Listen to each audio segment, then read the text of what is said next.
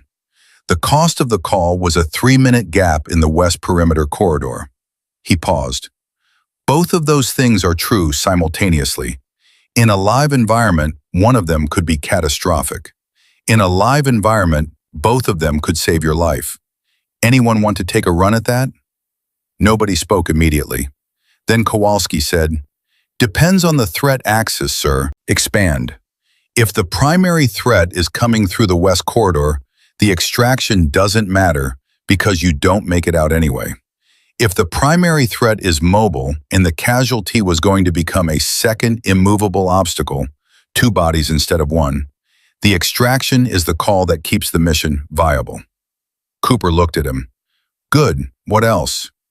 Holt spoke next, and Sarah noted that his voice had lost some of its customary lightness. "There's also the question of team cohesion. You leave a man, or anyone," and she heard the fractional pause before that second word and understood that he had caught himself, had made a conscious adjustment. Unmanaged in a hot environment, the rest of the team is running a split focus regardless. The extraction consolidates the team's psychological load. "Also good," Cooper said. He hadn't looked at Sarah yet. Then he looked at her. "Monroe, what's your assessment of your own call?" She had been ready for this. "I broke the directive, sir. That's a real cost, and I'm not going to qualify it. In a strict command structure, breaking a directive under pressure is a failure mode, even when the outcome is positive, because it establishes a precedent that individual judgment supersedes command decision, and that precedent can get people killed." She stopped. Cooper waited. "And," she continued, "in a situation where the directive itself is based on incomplete information, where the conditions on the ground have diverged from the conditions the command element assessed when the directive was given, standing on that directive because it was a directive is also a failure mode. The question isn't whether I broke it. The question is whether the information I had in that moment justified the break. I believed it did. I still believe it did." The room was quiet. Cooper said, "Put that in writing. Full tactical assessment, your read of the conditions, your decision tree.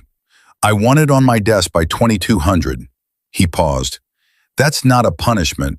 That's a document I intend to keep." Holt blinked.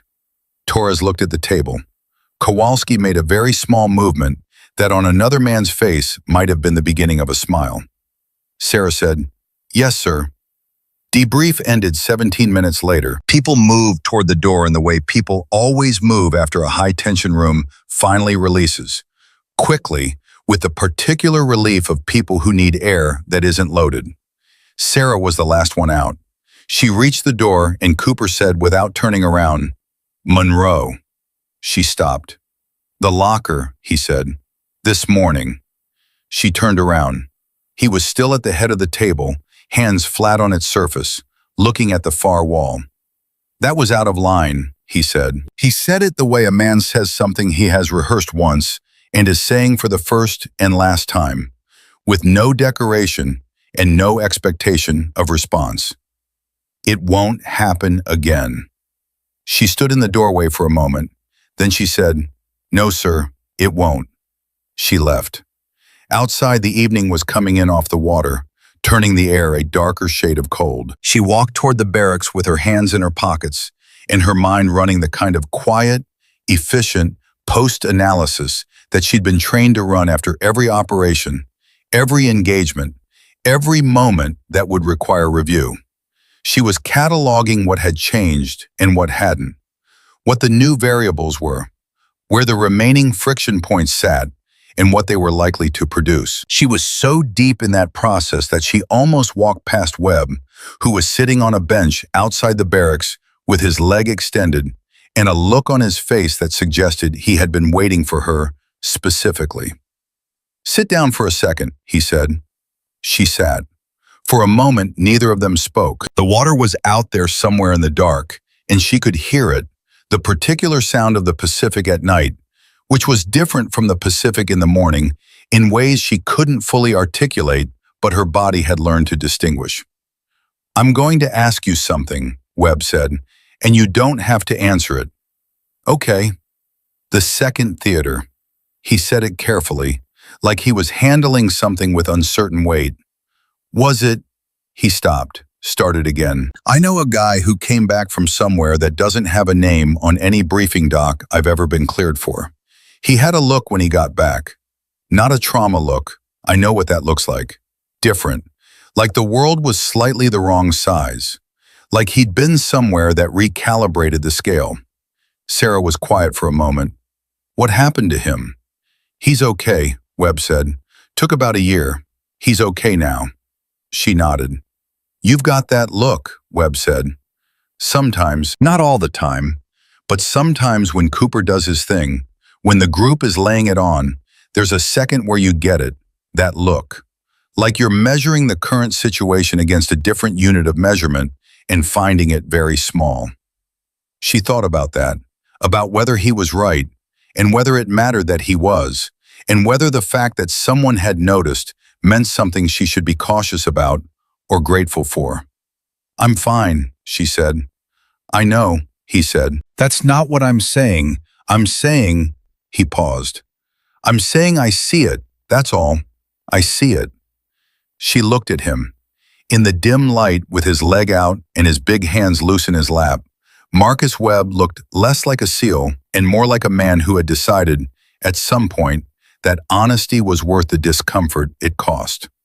She wasn't sure when she'd last been around someone who made that specific choice that clearly.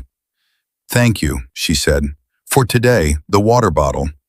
"That was nothing." "It wasn't nothing," she said. "Not to me. Not today."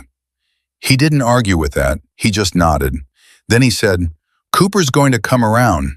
For real, I mean, not just because of the tattoo." "You don't know that." "I know him. 14 years, different deployments, 3 different commands. I know James Cooper." He shifted his leg, winced slightly, settled again. "He's not a bad man. He's a man who built a system that worked and has never had sufficient reason to question whether the system was fair. Today you gave him sufficient reason. That's different from changing his mind. That's harder. That sticks." She looked at the ground, at the concrete between her boots, worn smooth by the passage of people moving between the important and the mundane, between who they were and who the training was trying to make them.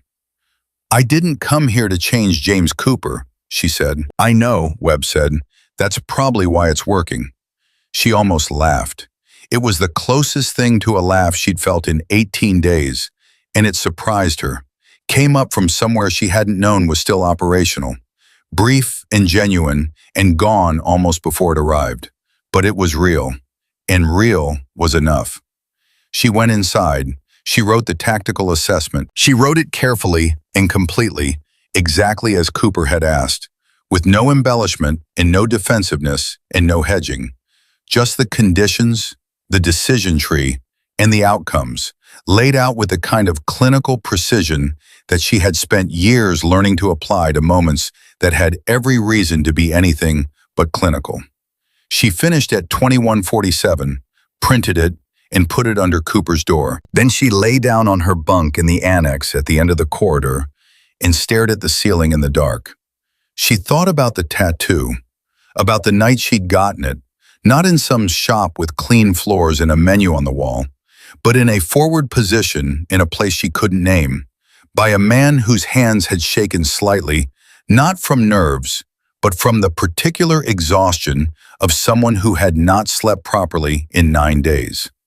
She had sat still while he worked. The pain had been unremarkable by the standards of what she'd experienced in the preceding 72 hours. Afterward, he had wrapped it without ceremony and handed her a field ration, and they had sat in the dark and not talked about what the mark meant or why they were putting it on a woman who, by every conventional measure, was not supposed to be there at all. She had been there, though, and she had earned it. And now, lying in a bunk at the end of a corridor, in the building that held the men who had spent 18 days trying to make her feel like she didn't belong. She pressed her left hand against her right forearm and felt the familiar slight texture of the healed ink beneath her palm, and let herself, just for a moment, feel the full weight of the fact that she was still here. Not despite what she'd been through, because of it. At 0300, the door at the end of the corridor opened. She heard footsteps, not the careless shuffle of someone going to the head, but deliberate, measured footsteps stopping outside her door. Then a pause. Then a sound she couldn't immediately categorize. Then footsteps moving away. In the morning, when she opened her door, there was a folded piece of paper on the floor in the corridor. She picked it up, unfolded it. It was a single page, handwritten, in the kind of compressed, angular script that told you immediately that the person writing it was someone who thought in lists and had learned to produce sentences only with effort. It said, "Assessment received. Decision tree sound. Tactical logic valid. I read your full file this morning. I should have read it on day one.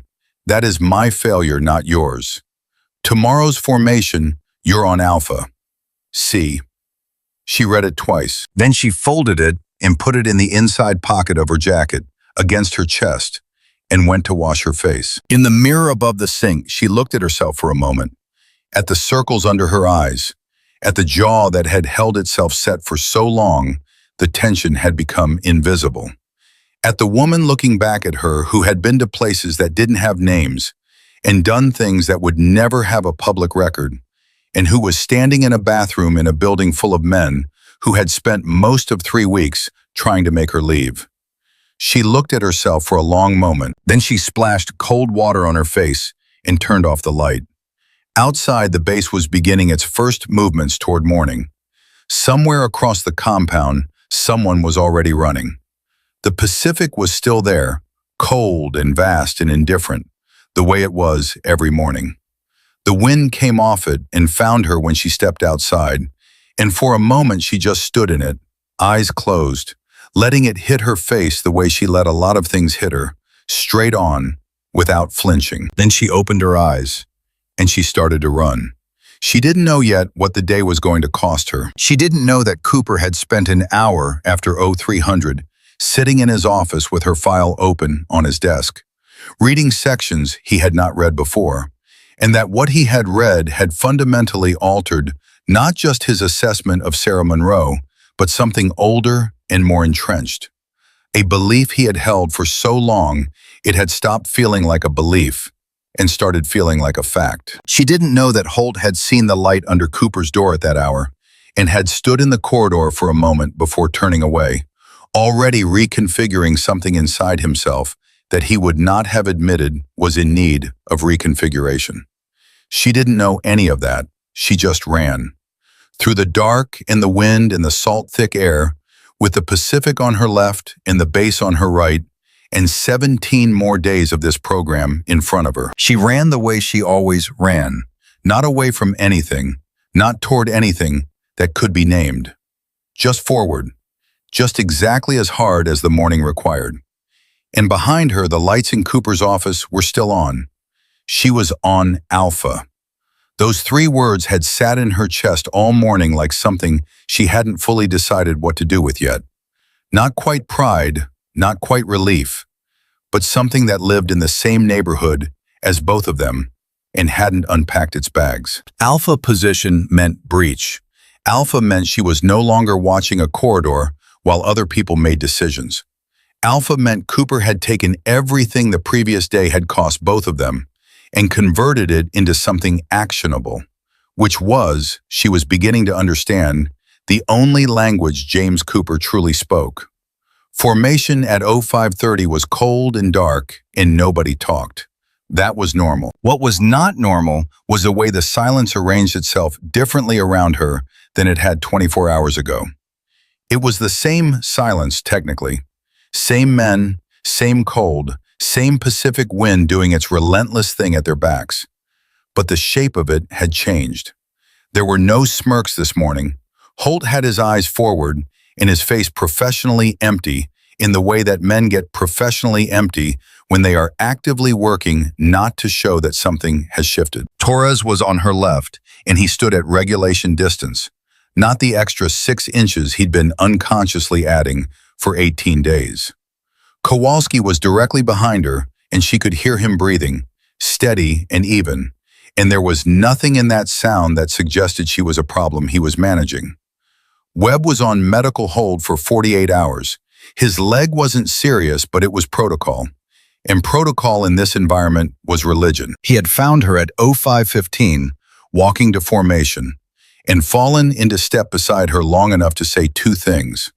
The first was, "Don't let Holt in your head today." The second was, "Cooper's going to push harder now, not because he's punishing you, because he's recalibrated what he thinks you can take." Then he had peeled off toward the medical bay without waiting for her to respond, and she had walked the rest of the way to formation with both of those things sitting in her chest alongside the Alpha assignment. And she had spent the remaining 4 minutes before Cooper arrived organizing all 3 into something she could use. Cooper arrived at 05:30 on the dot. He moved to the front of the formation and stood for exactly 3 seconds before he spoke. He did not look at Sarah specifically.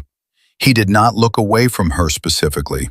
He addressed the group as a unit, which was the first time in 19 days that she had felt fully included in the noun.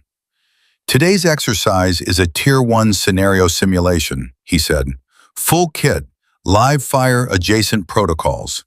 This is not a walkthrough. This is not a learning environment in the way yesterday was a learning environment.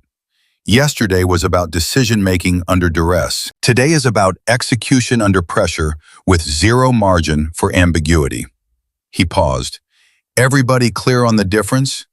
"Yes, sir," the group said, and this time Sarah's voice was in there with the others, and it didn't feel strange, and she didn't feel anyone register it as strange, which was its own kind of milestone, small and uncelebrated and real. "Alpha element leads the breach at 06:45. Bravo holds the eastern line. I am running the scenario live from command position, which means the directives you receive in the field come from me directly. You do not freelance. You do not improvise unless the communication line goes dark. And if the communication line goes dark, you operate on the last directive you received until you reestablish contact. Everybody understand that?" "Yes, sir." He looked at the group once more. Then his eyes moved to Sarah, briefly, directly, without the old inventory quality, just a look that said, "I know you're here, and I know what you can do, and I need you to prove it again today, in a different way than you proved it yesterday." She held the look for exactly as long as it lasted, which was not very long, and then he looked away and began laying out the tactical parameters. By 06:15, the team was kitted up and moving. The site today was different from yesterday's, farther out, more complex in its geometry, with multiple entry points and a scenario structure that required each element to move in precise coordination or risk walking into each other's lines. Sarah had studied the brief twice and run the geometry in her head while she was pulling on her gear, the way she always mapped a space before she entered it. Not with anxiety, but with the practiced habit of someone who had learned that the 30 seconds you spend thinking before you move can be worth more than 30 minutes of correcting mistakes after. Alpha element was 5 operators, Torres on her left, a man named Garrett on her right, quiet, meticulous, the kind of operator who spoke almost entirely in hand signals and had a reputation for moving through a space so cleanly that the air barely noticed him. Reeves behind Torres, and Cooper's senior enlisted advisor, Master Chief Petty Officer Alan Briggs, on point.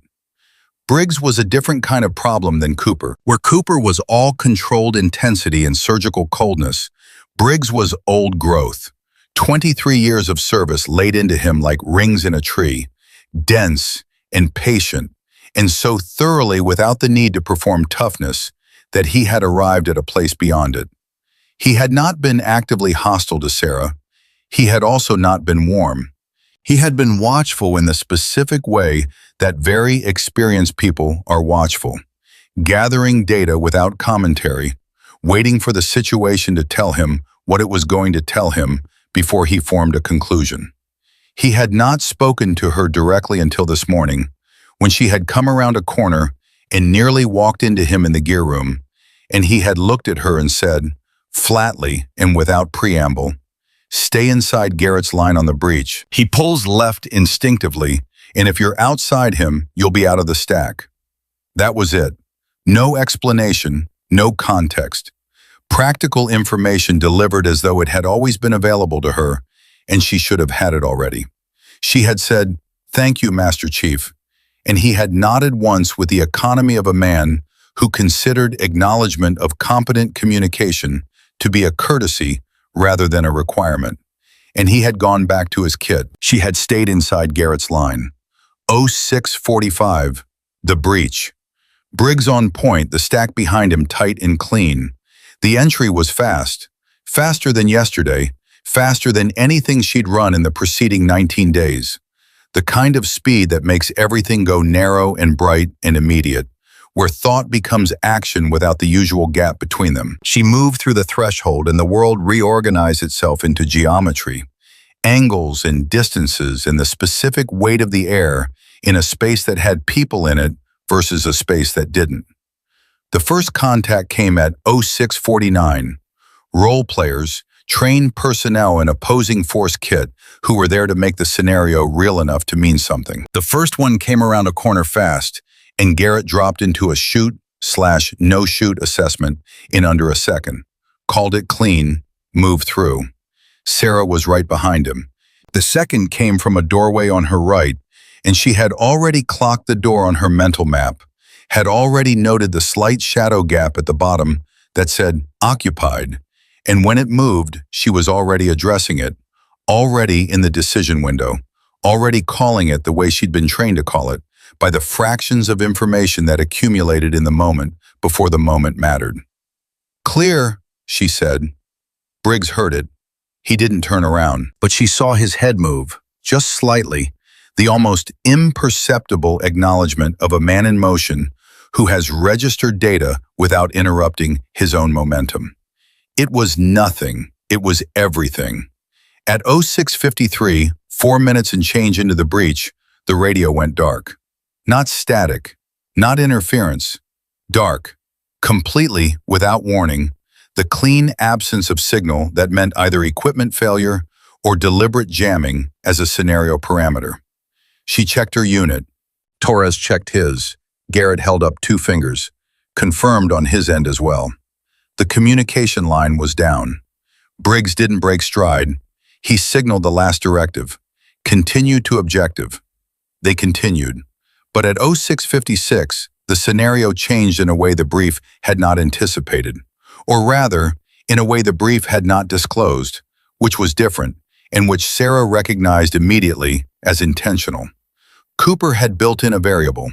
Of course he had. Yesterday had been about decision-making under duress. Today was about execution under pressure. He wasn't going to make today clean. The variable was a second objective package. Same structure, different room than the brief had indicated. Moved, or always there and never disclosed. She couldn't tell which, but either way the stack arrived at the brief location, and the room was empty, and the package was not where it was supposed to be, and the radio was still dark, and there were 40 seconds of mission-critical time burning off the clock. Briggs stopped. His stillness was different from hesitation. It was the absolute stillness of a man doing very fast math. Sarah looked at the room, at the geometry of where the room sat in relation to the rest of the structure, at the 2 doors they hadn't taken and the one they had. She thought about the exterior of the building, the way the footprint had looked from her approach, the dimensions she had mapped before the breach, the places where the internal geometry didn't fully account for the external volume. There was a room they hadn't seen on the brief. Not a mistake in the brief, an omission, intentional. She touched Briggs on the shoulder. He looked at her. She pointed left, made a specific gesture with 2 fingers, then pointed at the floor. Not here, 20 feet that direction, below our current level. He looked at her for 1 second. 1 full second, which in this context was a very long time. Then he moved left. The room was exactly where she'd indicated. The package was there. They retrieved it at 0702, inside the mission window, and extracted clean. The radio came back on at 0704, 30 seconds after they cleared the building. Cooper's voice. Alpha element, report. Briggs reported. Objective secured, package retrieved, timeline intact, 0 casualties. He gave the facts in sequence without editorializing. Standard. Clean. Cooper said, "How'd you find the secondary location?" There was a pause. Briggs looked at Sarah. He did not hesitate. Monroe read the geometry off the building exterior before breach, called it correctly. A longer pause on the radio, then, "Copy that, return to base." They walked back.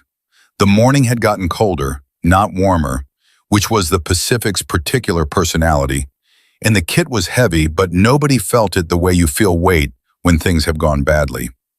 Garrett fell into step beside Sarah on the return, and after about 90 seconds he said, without looking at her, "I pull left on breach. I've been trying to fix it for 2 years. Briggs told me," she said. Of course he did. He was quiet for a moment. Good eyes on the geometry. "Thank you." "Not a compliment," he said. "Statement of fact." She almost smiled. Back at base, Cooper held a short, immediate debrief.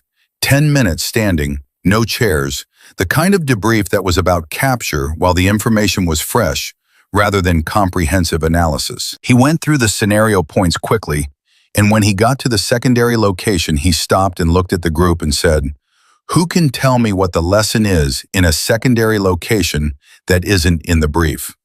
Reeves said, "Expect the unexpected, sir." Cooper looked at him. "That's fortune cookie, Reeves. Try again." Kowalski said, "The brief reflects what command wants you to know. The ground reflects what's actually there. When those two things diverge, trust the ground." "Better," Cooper said. He paused. "Monroe, what did you use?" Every head in the room moved slightly in her direction. Not aggressively, just the natural movement of people who want to see the answer being given. "Volume differential, sir," she said.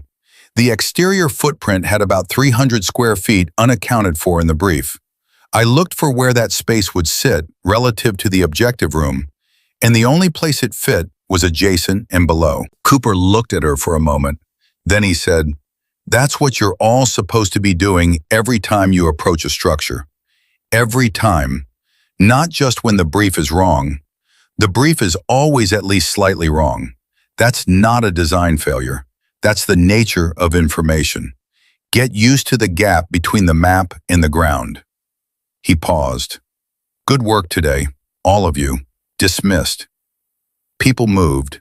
Cooper turned away, but Briggs stopped beside Sarah on his way out and said, so quietly it was almost inaudible, "I read deployments, not people. Takes me longer with people." He looked at her once, direct, appraising, the eyes of a man who had spent 23 years learning to see things clearly. "I've read you now." He left before she could respond. She stood there for a moment in the emptying room and let that sit. Let the full weight of what that sentence meant from a man like Alan Briggs settle into her, into the parts of her that had been carrying the weight of 19 days of doubt and distance, and Cooper's fist against a locker, and Holt's commentary, and the specific loneliness of being surrounded by people who had already decided who you were before you opened your mouth. She let it sit, and then she filed it, carefully, next to the note under the door, and Webb's water bottle, and Kowalski closing the distance, and she walked out into the cold. Holt was outside. He was leaning against the wall with his arms crossed, and his jaw doing the thing it did when he was working something out that he hadn't asked to work out. He looked at her when she came through the door. She looked at him. She kept walking. Monroe, his voice was different.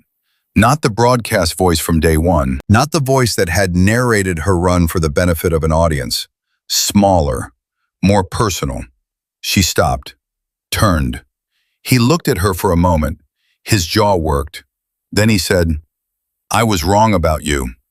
He said it the way men like Holt say things they mean, flatly, without dressing, like the nakedness of the sentence is punishment enough for needing to say it. From day one, I made a call and it was wrong and He stopped. I'm telling you because you deserve to hear it said out loud. She looked at him, at the scar along his jaw, at the man underneath the barrel chest and the big mouth, in the 19 days of pointed commentary, at what was actually there when all of that was set aside, which was a person who had built his competence and his identity into the same structure, and was now finding out that the structure had a flaw in it. I heard you, she said. Thank you. That's it? He said. What else do you want me to say, Holt?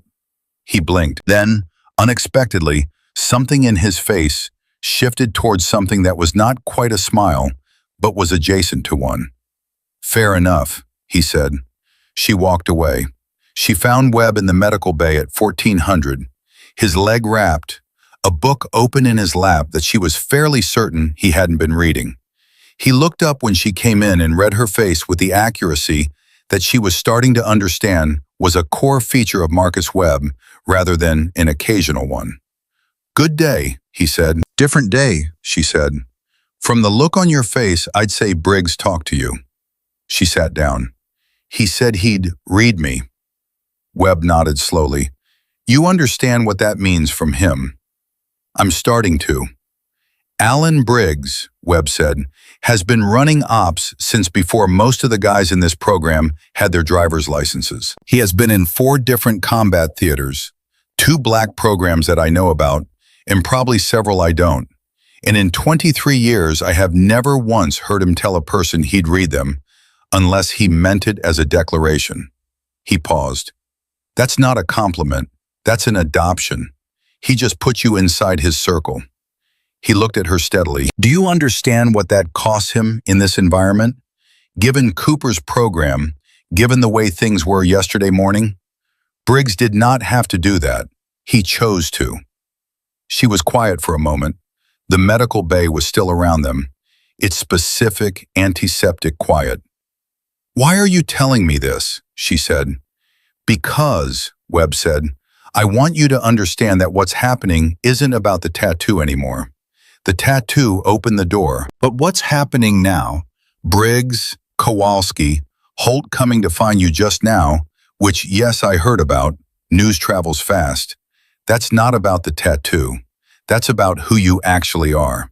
And who you actually are has been on display for 19 days to people who weren't willing to see it yet. He shifted his leg, set the unread book aside. That's changing. I want you to know it's changing because of you, not because of ink.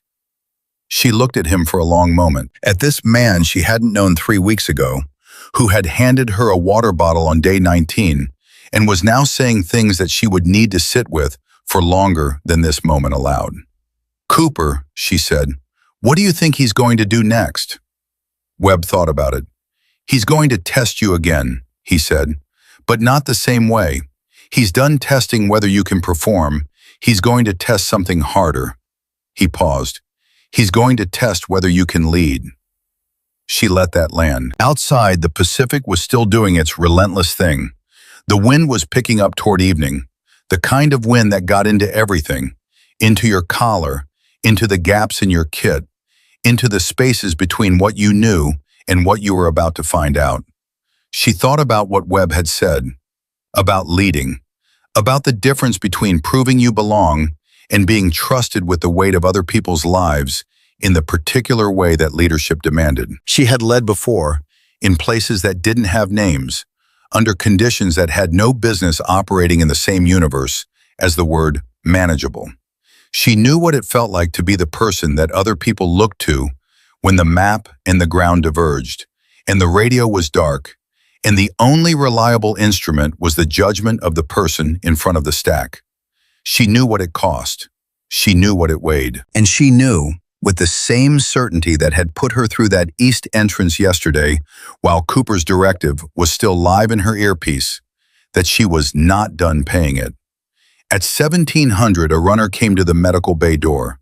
Young, junior enlisted, the look of someone delivering a message they've been told was straightforward, but who had picked up enough ambient tension in the delivering of it to understand it wasn't. He looked at Sarah. "Lieutenant Cooper requests your presence in the command office." "Ma'am." The ma'am was new. It landed quietly without fanfare, the way new things land when the people around them are still deciding how to carry them. She stood up, straightened her jacket, looked at Webb once. He said nothing. He just picked up his book. But she saw him exhale, slow and controlled, the way a man exhales when something he has been holding is finally, carefully, set down. She followed the runner out into the evening. Cooper's door was open. She knocked in the frame anyway. He looked up from his desk. In the light of his office, he looked tired, not broken, not diminished, but the particular tiredness of a man who has been doing hard internal work and is not finished with it. He gestured to the chair across from his desk. She sat. He looked at her for a moment, then he said, "Tomorrow's final exercise, full team integration, live fire adjacent, full complexity." He paused. "I want you running Alpha Point."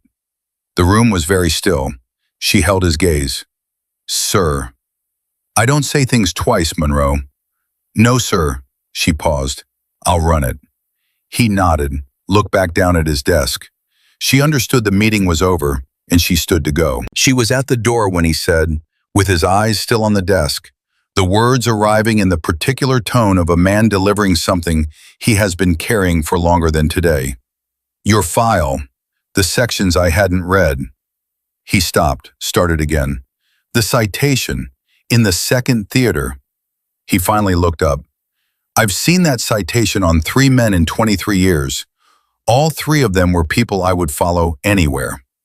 She stood in the doorway. "You've been one of those people since before you walked into my program," he said.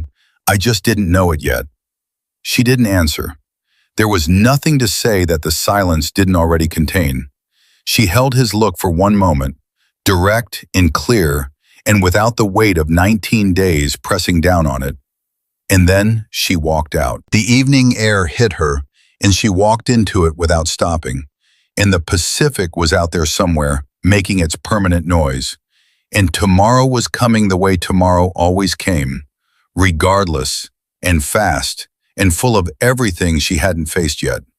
She walked toward the barracks, and for the first time in 19 days, the corridor didn't feel like an annex.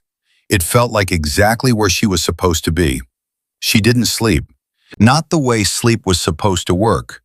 Not the complete, switch-thrown darkness that Webb could drop into on a moving vehicle. She lay in her bunk, and her mind ran the exercise brief in continuous loop, mapping every variable she knew and every variable she couldn't know, because Cooper had built unknowns into yesterday's scenario, and he would build them into tomorrow's too, except tomorrow the stakes were different. Tomorrow she was on point. Tomorrow the team would be looking at the back of her head when the radio went dark, or the objective moved, or the scenario produced the thing it was specifically designed to produce, which was a moment where every decision she made would be felt by every person behind her. She had been in that position before. She knew its weight. She was not afraid of the weight, but she was honest with herself in the dark the way she was always honest with herself in the dark. And what she was honest about was this. The last time she had held point in a situation that mattered, it had cost something. Not her life, she was here. Not the mission had held. But something else, something that lived in the second theater she couldn't name, in the mark on her arm, in the particular way the world had looked for the first year after she came back. Slightly the wrong size, the way Webb had described it with an accuracy that had stopped her cold. She had carried that cost for 14 months of deployment and 11 months after. She was still carrying it. The question that the dark asked her, and that she answered honestly, was not whether she could run point tomorrow. The question was whether the thing she was carrying was going to be a liability or a tool.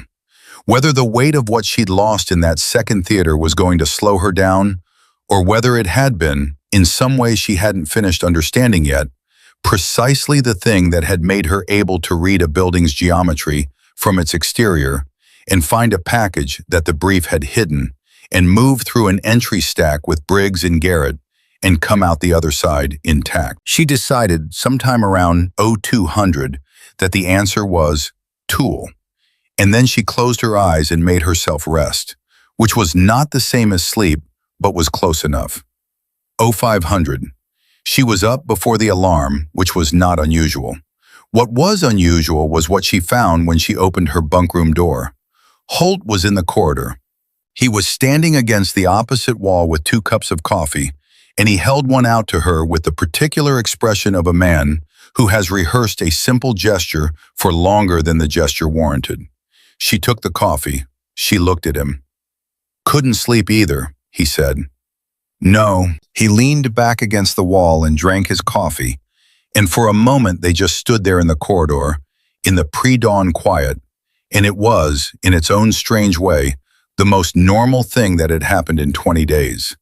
Not the coffee, the standing, the way 2 people stand when they have stopped needing to perform something for each other. "I need to ask you something," Holt said. "Go ahead." He looked at his coffee cup. "The second theater. I'm not asking for details. I'm not cleared, and I know it. I'm just asking." He stopped. "Did you lose people?" The corridor was very quiet. Somewhere on the base, a vehicle started up and moved away and the sound faded. "Yes," she said. He nodded, didn't push, just nodded, in the way that someone nods when they've asked a question, not because they needed the information, but because they needed to acknowledge that the information existed, that it was real, that the person in front of them had paid a price that had no equivalent in anything he could access from the outside. "I lost a guy in Ramadi," he said, 2007. He was 24. He said it to the wall, not to her. "I think about him every single day, not every hour anymore, but every day. And I think," he stopped again, started again, "I think I have been taking all of that, all of what I couldn't control that day, and I have been putting it somewhere I could control it, which is this program, which is who gets through and who doesn't, which is," he looked at her, "which is you from day one." Sarah held her coffee. She looked at this man who had been a source of friction and mockery and pointed commentary for 20 days, and she saw, with the clarity that comes from honesty in pre-dawn corridors, that what she was looking at was not a villain. It was a person who had found a way to manage grief that happened to make him cruel, and who had been confronted with the inadequacy of that management, and who was now standing in a hallway at 5 in the morning, holding coffee because he couldn't sleep and didn't know what else to do with what he'd figured out. "Ramadi, 2007, she said. "That was bad." "Yeah," he said. "What was his name?" Holt looked at her. Something in his face moved. "Caruso, Tommy Caruso, from Providence." He paused. "He used to do this thing. He'd make pasta in the field with whatever garbage rations we had. Made it taste like actual food. I don't know how." He almost smiled. Almost. "He was better than me at most things, and he never once made me feel it." "He sounds like someone worth carrying," she said. Holt was quiet for a moment. Then he said, "Yeah, he was." They drank their coffee. The base was beginning to stir around them.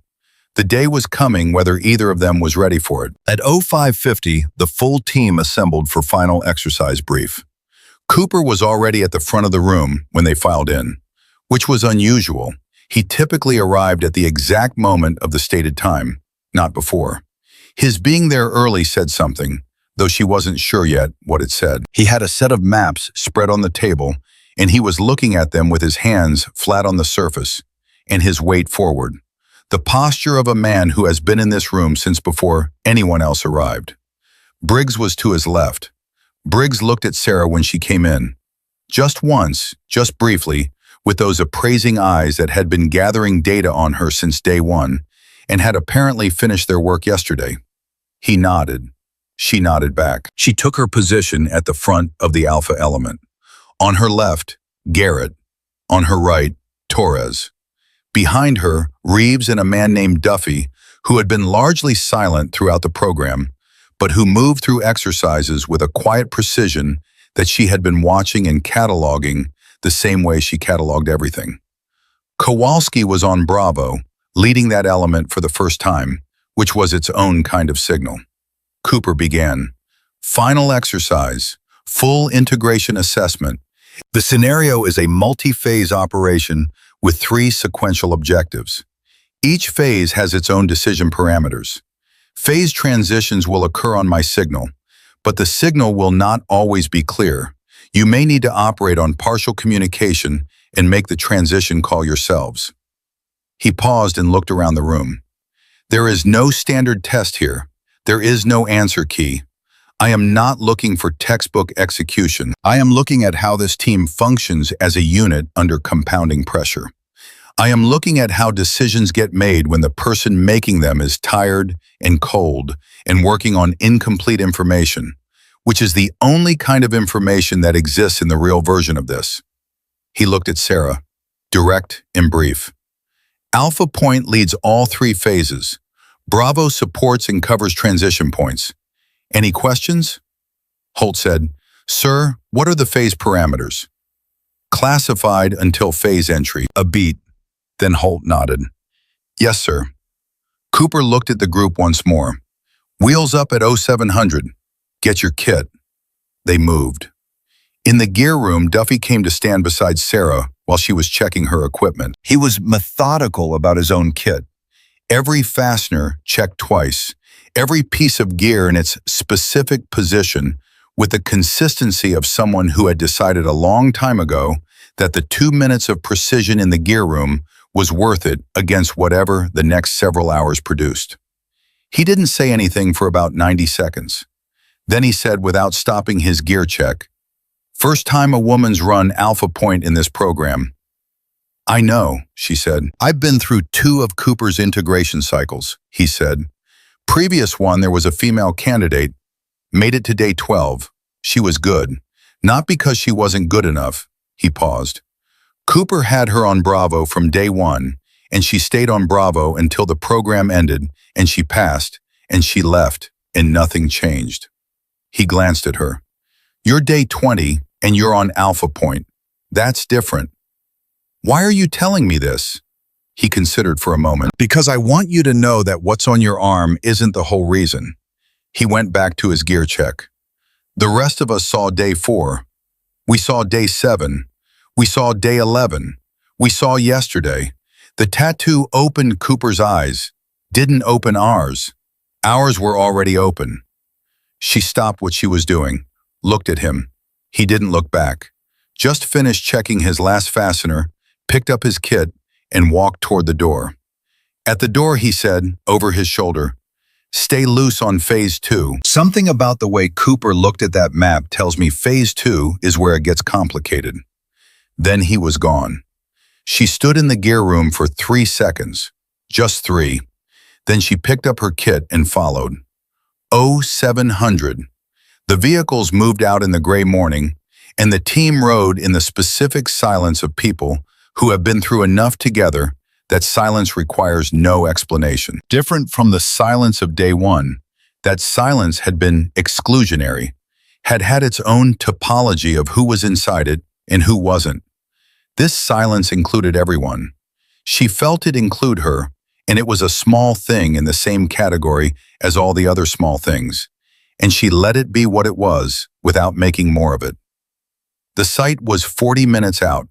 She used the 40 minutes the way she used waiting time, resting the body, running the mind, letting the thinking happen in the background while the foreground stayed quiet.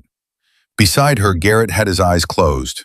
Torres was checking his radio settings with the compulsive repetition of a man who always checked his radio settings 3 times more than necessary, but whose radios always worked. Duffy was still. Holt was in the lead vehicle. When they arrived, Cooper gave them 8 minutes of site orientation and nothing else. Alpha element positioned. Sarah took point position behind Briggs for the approach, then moved to lead when Briggs signaled the transition at the breach threshold. Phase 1 was a structure clearance with a time-critical package retrieval. She ran it the way she'd run yesterday's breach. Clean, economical, trusting the geometry she'd mapped before entry. Torres was tight on her right. Garrett was a ghost on her left. The space between them had the practiced intimacy of people who have learned to move together, and she felt herself fit into that space the way a piece fits when the architecture was always designed to include it. Package secured at 0751, 2 minutes 14 seconds inside the mission window. Cooper's voice on the radio. Phase 1 complete. Stand by for Phase 2 transition. Stand by, not transition. Stand by. She filed the distinction. They stood by for 4 minutes. 4 minutes in kit in a cleared structure, which was its own kind of pressure, the sustained alertness of a body that has been running hot and is now being asked to hold at temperature without a release valve. She moved the team to a holding position, set watch on the 2 entry points, and waited. At 0757, the radio went dark, different from yesterday. Yesterday, the dark had been clean, an absence. This was different. Before it went dark, there was a sound, a burst of fragmented transmission. Cooper's voice breaking into pieces and then gone. And in the pieces, she caught 2 words and a number before the silence swallowed them. Bravo. Down. 1. She looked at Garrett. He'd heard it. His face said he'd heard it. Torres said quietly, "Did he say Bravo down?" She was already moving to the east window, not to look out of it because she wasn't going to compromise their position, but to listen, to feel the air pressure of the space outside, to use the information available rather than the information she didn't have. 14 months of forward deployment had taught her that, in a dark radio situation, the absence of information was itself a data point. You didn't wait for the signal to come back. You used what you had. What she had. Bravo down 1. Position unknown. Phase 2 parameters unknown. Last directive, stand by. Communication line, dark. She turned to the team. Garrett, you and Reeves hold this position in the package. Torres, Duffy, you're with me. We're going to find Bravo. Torres said, we don't have coordinates. No, she said. We have a Phase 2 site that Cooper briefed us to expect. We have Bravo's last known movement direction from Phase 1. We have the exterior geometry of this site that I mapped on approach. She looked at him. We have enough. Torres held her gaze for a beat. Then he nodded. Garrett said, Monroe. She looked at him. He pointed 2 fingers at his own eyes and then outward. I've got eyes here. Go. She went. She moved outside with Torres and Duffy, and the site reorganized itself around her, the way sites always reorganize when the brief was gone and reality had taken over. She ran her mental map of the approach, the orientation of the structures relative to each other, the natural movement corridors between them, the places where a second team would logically be positioned to support a Phase 2 transition that hadn't been disclosed in the brief. There, the secondary building, northeast corner, 40 meters. She moved. She found Bravo at 0803. Kowalski was down, not a real injury, but a scenario incapacitation that the exercise parameters had generated. A training collar activated by Cooper's command unit, which removed the ability of the operator wearing it to use their arms effectively. Real enough to matter. Kowalski was functional, but arm compromised, which in a live environment meant he was a liability and a dependent at the same time. The rest of Bravo element, 3 operators, had held position around him, but were pinned by a role-player team operating from an elevated position that the Phase 2 brief, the one nobody had received, had apparently included. Holt was running Bravo.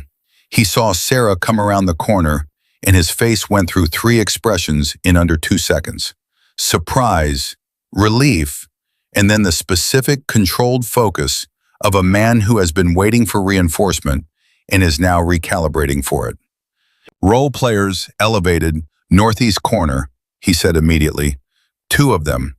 They've been holding us since 0758. How's Kowalski? Functional, Collar's on.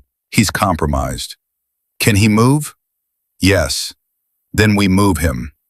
She looked at the elevated position, ran the geometry. Duffy. Yeah. You're going to go loud on the northeast corner, not to engage, to draw. I need their attention on you for 30 seconds. Duffy looked at the position, looked at her, and said simply, 30 seconds. Got it. He moved without further discussion, which was exactly what she needed, and which told her something about Duffy that she had suspected from watching him for 20 days, and was now having confirmed in the most direct way possible. Torres had Kowalski. Sarah had the angle. Holt covered the withdrawal. 32 seconds later, Duffy bought her 2 extra. They were clear of the elevated line and moving toward a covered position that gave them the geometry to neutralize the role-player team without exposure. At 08:11, Phase 2 was complete. The radio came back on at 08:12. Cooper's voice. All elements, report. She reported. Phase 2 complete. Bravo element intact. Kowalski mobile with compromise, moving toward Phase 3 position. Package secured with Alpha hold element. Team cohesive. The silence on the other end lasted long enough that Torres looked at her with an expression that asked a question she didn't have an answer to yet. Then Cooper said, Phase 3 is canceled. Nobody moved. Return to base. Full debrief at 1000. Torres said quietly, What does that mean? She didn't know. She had learned that in this program, and in the environments before this program, not knowing was not the same as something being wrong. But there was a specific quality to Cooper's voice when he said, Phase 3 is canceled. Not the flat command register he used for standard directives, but something underneath it that she couldn't fully read from 40 meters and a radio transmission. She told the team to consolidate, and they moved to the vehicles. Holt fell into step beside her, and he was doing the same thing she was doing, running the read on the transmission, trying to extract information from a statement that had given them a fact without a reason. He's been watching the whole thing remotely, Holt said. He's got eyes on everything. Yes, she said. Phase 3 canceled means he saw enough. Maybe, she said, or it means something happened. She looked at him. He wasn't alarmed. He was just precise. He was being exactly what he was. A man who had spent years learning to think through the options before the options became decisions. Either way, she said, we debrief at 1000. He nodded. They loaded into the vehicles. The ride back was different from the ride out. The team talked, not loudly, not in the way of people performing relief, but in the low, practical way of people exchanging information about what had just happened while the information was still fresh. Torres and Duffy went back through the Bravo extraction, running their own assessment. Reeves was talking to Garrett about the package hold, about a secondary they'd spotted while she was gone. Kowalski had the collar off now and was rolling his shoulders and saying, with characteristic economy, That thing is genuinely horrible. Sarah sat with her hands on her knees and listened to all of it and felt the team around her, felt it as a thing with weight and texture, a thing that had not existed 20 days ago, or had existed without her inside it, which was nearly the same thing. She felt it and she let herself feel it, which was different from the past 20 days of disciplined compartmentalization, and the difference mattered. Holt was across from her. At some point during the ride, he caught her eye and gave her the kind of nod that didn't mean any specific thing except everything, and she gave it back. 1000. Debrief room. Cooper at the front, Briggs at his left, the whole team around the table. Cooper looked like a man who had made a decision during the 40-minute return drive and had arrived at the debrief already on the other side of it. There was a resolution in his posture that hadn't been there this morning. Not the resolution of someone who has closed off doubt, but the resolution of someone who has finished processing something difficult and is now prepared to act on what the processing produced. He went through phases 1 and 2 with the same methodical fairness he always brought to debrief. He was specific. He was accurate. He didn't editorialize. When he got to the Bravo extraction, he stopped. Monroe made a decision in a dark radio environment with incomplete information and a phase brief she had never received, he said. The decision resulted in the preservation of Bravo Element's operational capacity and the completion of Phase 2 inside a time window that was not disclosed to any operator before the exercise. The team functioned as a unit. He paused. That is what this program exists to produce. A team that functions as a unit, not a collection of individually excellent operators who happen to be in proximity. He looked at the table for a moment. Then he looked up and looked at Sarah, and it was not the look from day one, and it was not the look from the moment she pulled up her sleeve. It was a new look, and it was direct, and it held in it the weight of 20 days of wrong assessment and 1 day of correction, and the specific, hard-won respect of a man who does not give it easily and means it completely when he does. Phase 3 was canceled, he said, because there was nothing left to test. The room was very quiet. This team passed, Cooper said, full integration, effective immediately. Nobody cheered. Nobody made noise. In this room, with these people, the passing of a standard like this one was absorbed in silence because the silence was the only container large enough for what it meant. Torres let out a slow breath. Reeves looked at the table with his jaw set against something. Garrett, who communicated almost entirely in hand signals and single sentences, put his fist down on the table once.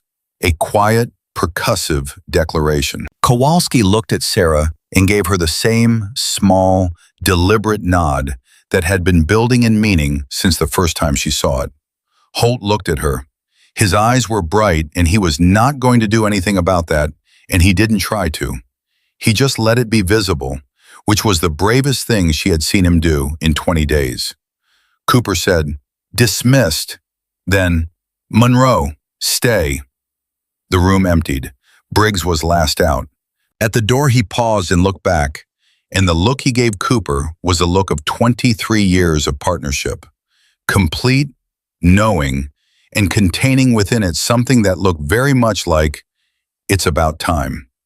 Then he left. She and Cooper were alone in the debrief room for the first time. The maps were still on the table. Her coffee from this morning was a memory. Outside, she could hear the team dispersing into the base, voices and footsteps moving away. Cooper stood at the head of the table. He didn't pace. He didn't look at anything other than her. He said, "I owe you more than an apology. I know that. I'm not going to stand here and make a speech about it because you don't need a speech, and I don't make them." He paused. "What I'm going to do is put your name in front of Commander Walsh with a recommendation for permanent cross-branch assignment, effective at program close. That means you come back for the next cycle, not as a candidate, as an instructor." She heard it. Let it travel through her. Let the full shape of it arrive. "Sir, you don't have to answer today," he said. "Think about it." "I don't need to think about it," she said. Her voice was steady and clear. "Yes." He looked at her for a moment.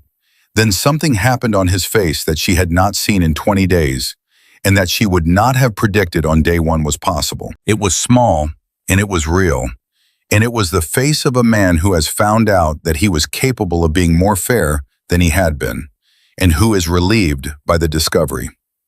"Good," he said. She nodded. She turned to go.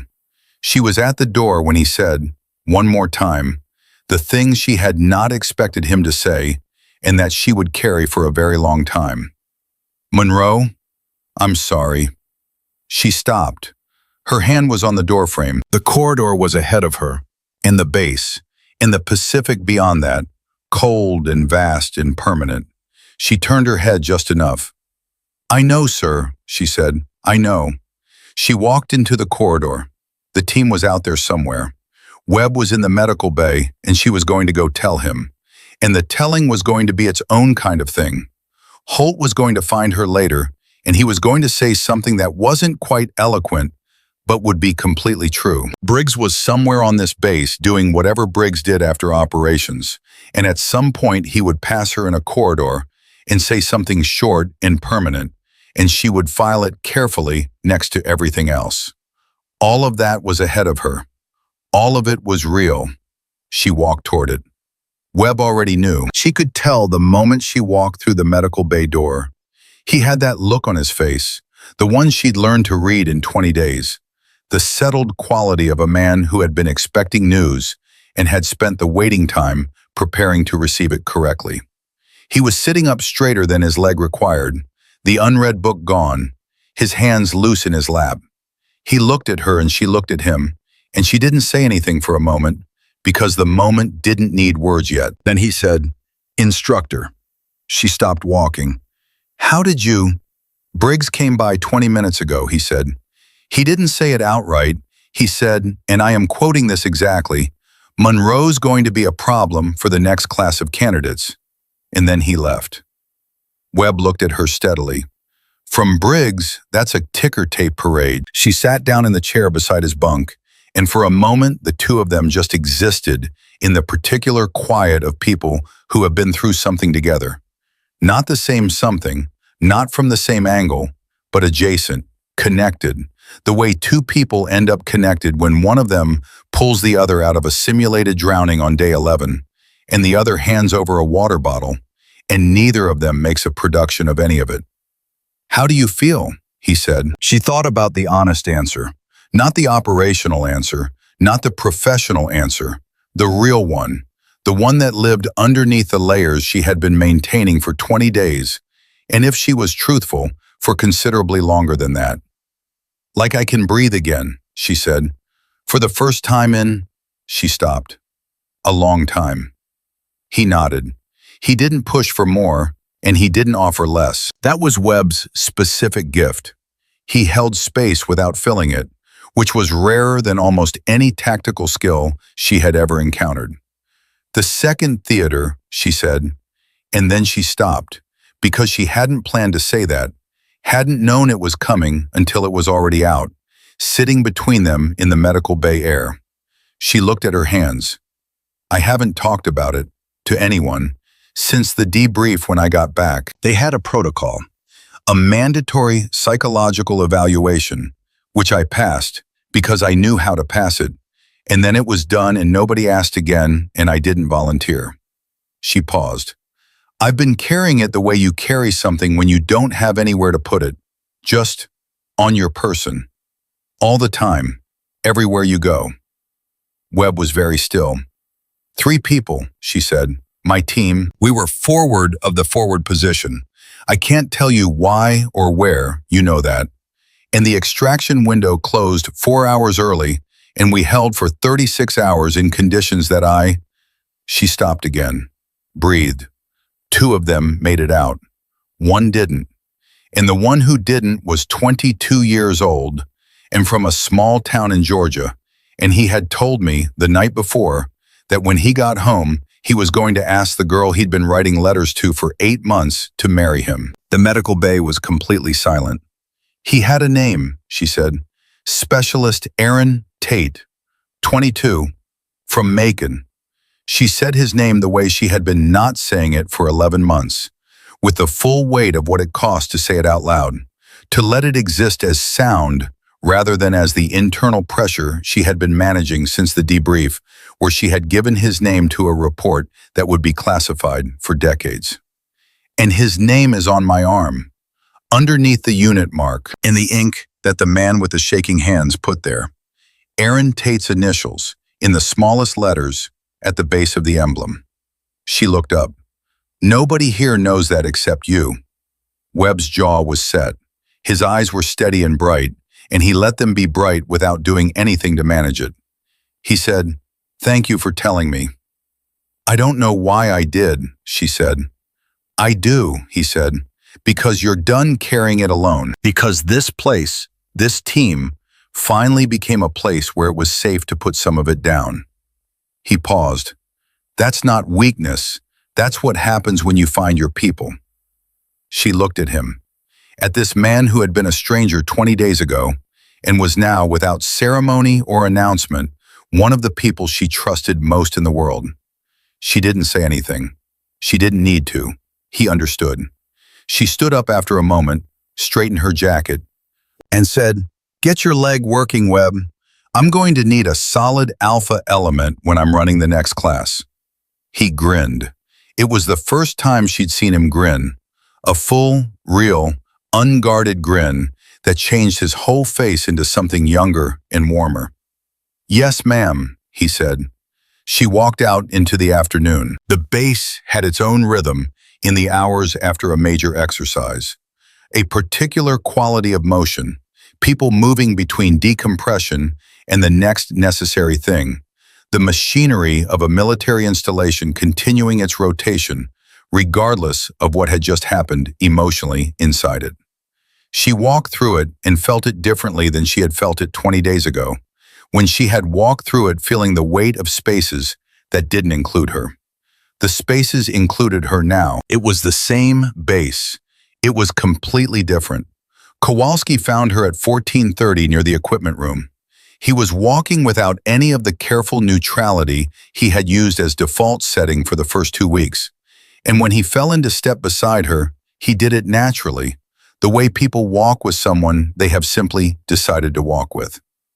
"I want to say something," he said. "Okay?" "Day 1, when you showed up."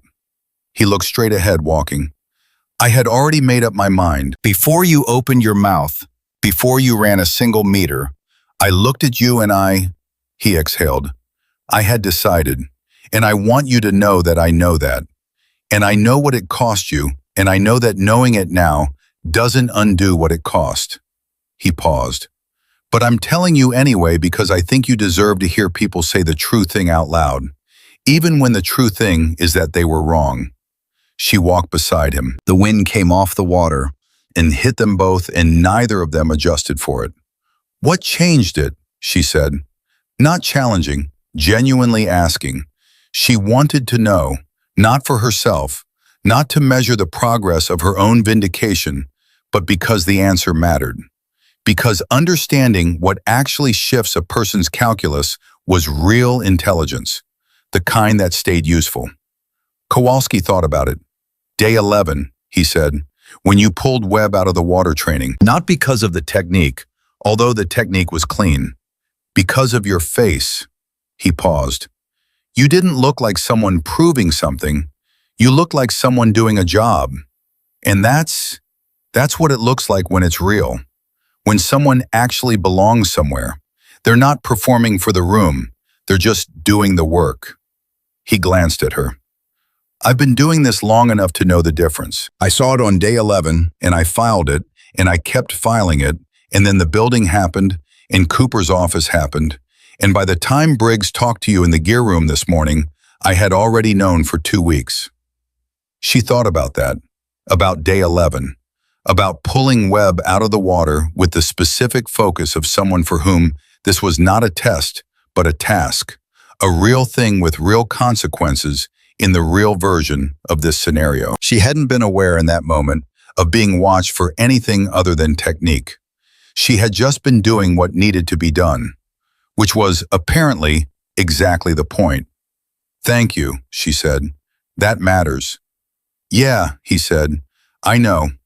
And then he peeled off toward the equipment room, and she kept walking, and the afternoon kept moving around her, and the Pacific kept being out there, permanent and indifferent, and exactly the same as it had always been. At 1600, she was in the common room writing her after-action notes when the door opened and Hope came in. And behind Hope, in a loose, spontaneous configuration that had not been organized by anyone and had no official character whatsoever, were Torres and Garrett and Reeves and Duffy and 2 other operators from Bravo who she had spoken fewer than 40 words to across the full 20 days. They came in and they found seats, chairs, the edge of the table, the windowsill, and nobody said anything for a moment. And the nothing that nobody said was full and warm and specific, the particular warmth of a group that has been through something real and has arrived, without planning it, at the same place at the same time.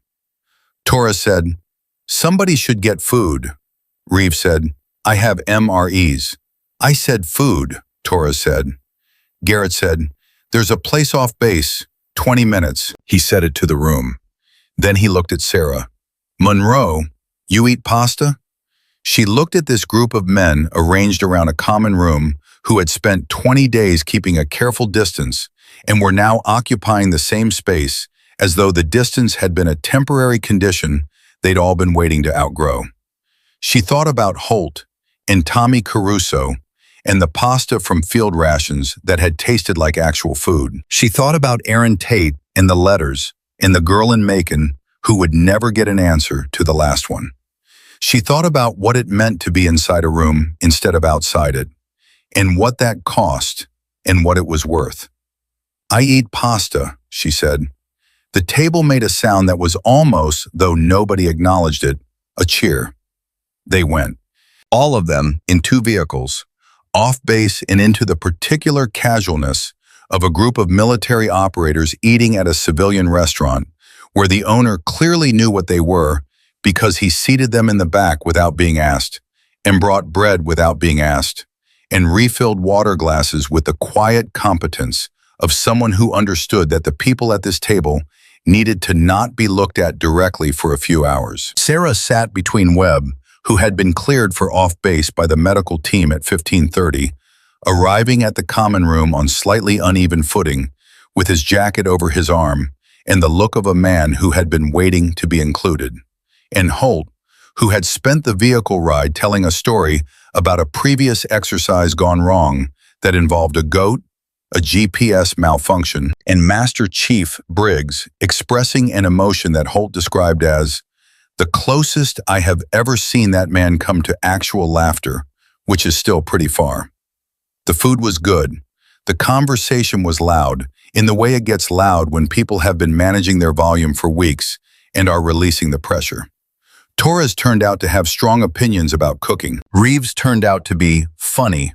Not performatively funny, but quietly, precisely funny. The kind of person who says one thing in a room full of talking, and the one thing is exactly right. Garrett spoke more in 2 hours than he had in 20 days, which was still not very much, but the quality of what he said when he said it made the table stop and listen every time. Duffy sat across from her and at one point, in a gap in the noise, said quietly, "Phase 2. When I went loud on that corner, you gave me exactly enough information to do exactly the right thing and not one syllable more. That's a specific skill. Most people either overbrief or underbrief. You hit it perfectly." He paused. "I've worked with a lot of people. That's rare." She looked at him. "You bought me 2 extra seconds."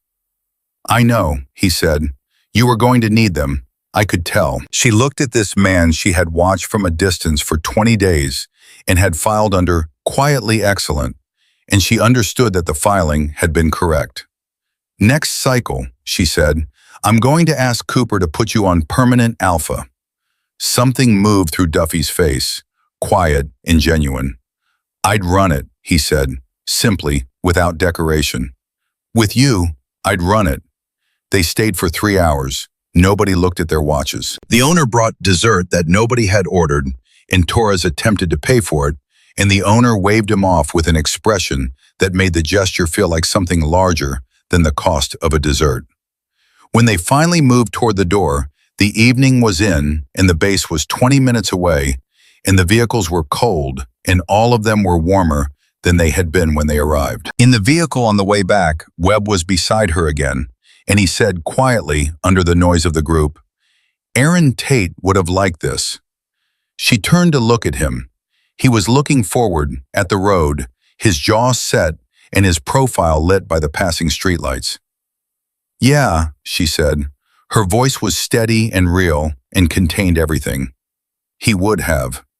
Back on base at 19:30, the group dispersed toward bunks and showers and the particular fatigue of a day that had cost something and given something and left a person needing rest in the specific, earned way. Sarah walked to the barracks, and the corridor no longer felt like an annex. It felt like a corridor in a building she lived in, which was exactly what it was. And the gap between those two things, between the corridor 20 days ago and the corridor now, was the full measure of everything that had happened. She was almost at her door when she heard footsteps behind her. Measured, deliberate. She knew the cadence. She turned. Cooper was in the corridor. Jacket on, hands at his sides, the posture that was always precise, but that carried tonight something additional. Not softness, because James Cooper and softness were a pairing that would require considerably more time than 20 days, but something more open. A person who has removed something he had been carrying and is still learning to stand without the weight. Commander Walsh called, he said. He approved the cross-branch assignment. Official orders are being cut tomorrow morning. He paused. I wanted to tell you tonight. She looked at him. Thank you, sir. He stood there for a moment. The corridor held them both, him at one end, her at the other. The distance between them, 20 days of everything, compressed into a hallway that felt, right now, like the most honest ground they'd stood on together. The next class starts in 3 weeks, he said. There are 3 female candidates in it. All 3 of them have been told they're going through a program with a male-dominated unit structure and a historically resistant integration track. He held her gaze. That's going to be different now, for reasons that include, but are not limited, to you. She said, those 3 candidates are going to do the work. Whatever happens in that class will be because of them. Yes, he said, and they're going to walk in the door on day 1 into a program that's been changed by someone who walked in 20 days ago and refused to leave when the man running the program put his fist through a locker and told her she didn't belong. He paused. That matters. Whether or not they know the specifics, it matters. The door is different now. You changed the door. She was quiet for a moment. Then she said, Sir, the locker. He waited. I want you to leave it, she said. The dent. Don't fix it. He looked at her. Something shifted in his face. Not surprise exactly, but a reorientation, the recognition of a logic he hadn't expected. It's a reminder, she said. Not for you, for every candidate who walks past it on day 1 and wonders if they belong here. Let them see that the resistance was real. And let them see, she nodded toward the corridor behind her, toward the space she now occupied without apology, that it didn't work. Cooper was still for a long moment. Then he said, I'll leave it. He turned and walked back the way he'd come. His footsteps moved down the corridor, even and measured, and then the corridor was quiet. She stood at her door. Her hand was on the handle. She let the quiet exist around her for a moment, not the brittle, loaded quiet of the first 19 days, but the quiet of a space that had made room for her and closed around her and was now simply where she was. She thought about Aaron Tate. She thought about the man with the shaking hands and the ink and the dark of that forward position in the theater that had no name. She pressed her palm against her left forearm, feeling the texture of the healed mark, the way she had in the dark of the annex that first night. Except the annex was not an annex anymore, and the dark was not the same dark, and she was not the same person who had stood in Cooper's office on day 1 while he looked at her like a problem he hadn't asked for. She was the person on the other side of all of it, the person who had stood in the wind and the salt and the 20 days of deliberate erosion and had not eroded. The person whose name was being put in front of Commander Walsh on a recommendation that would change the structure of this program for every class that came after this one. The person who had walked into a room full of men who had already decided who she was and had simply, quietly, relentlessly been someone else. Someone more real, more tested, more deeply earned than anything their assumptions had been able to accommodate. She was that person. She had always been that person. They had just needed 20 days to see it. She opened her door. She went inside. She sat on her bunk, and she did not run the exercise brief this time, and she did not catalog the variables, and she did not manage anything. She just sat in the quiet of a room that was hers, on a base that had accepted her, in a program that she was going to change from the inside out, and she let herself feel the full weight of what she had survived, in what she had built, and what she had not surrendered even on the mornings when surrendering would have been so much easier than standing still and waiting for the world to catch up to what she already knew. 3 weeks from now, 3 women were going to walk through a door. They were going to face a program that was harder than anything they had trained for. They were going to doubt themselves in the dark, and they were going to hurt, and they were going to hear voices, inside and outside, telling them they didn't belong, that they were amateurs, that the room was not built for them. And on the wall near the entry, there was going to be a locker with a dent in it. A dent that nobody had repaired. A dent that told a story without a single word, about a fist, and a woman who didn't flinch, and 20 days of everything that followed. They would see it. They might not know what it meant on day one, but at some point, in the way that true things make themselves known, they would understand. Sarah Monroe lay down on her bunk and looked at the ceiling in the dark and breathed, slow and even and completely, the way she had not been able to breathe for 20 days. She had not come here to be accepted. She had not come here to change anyone's mind. She had come here to do the work, the same way she had always come to every forward position and every dark corridor and every moment where the map diverged from the ground, with everything she had and nothing held back, and the absolute unshakable knowledge that the mark on her arm was not a symbol of what she had survived. It was proof of who she had always been. And no one, not a fist against a locker, not 19 days of deliberate exclusion, not the coldest voice in the coldest corridor on the coldest morning the space could produce, had ever come close to taking that from her. Not even close.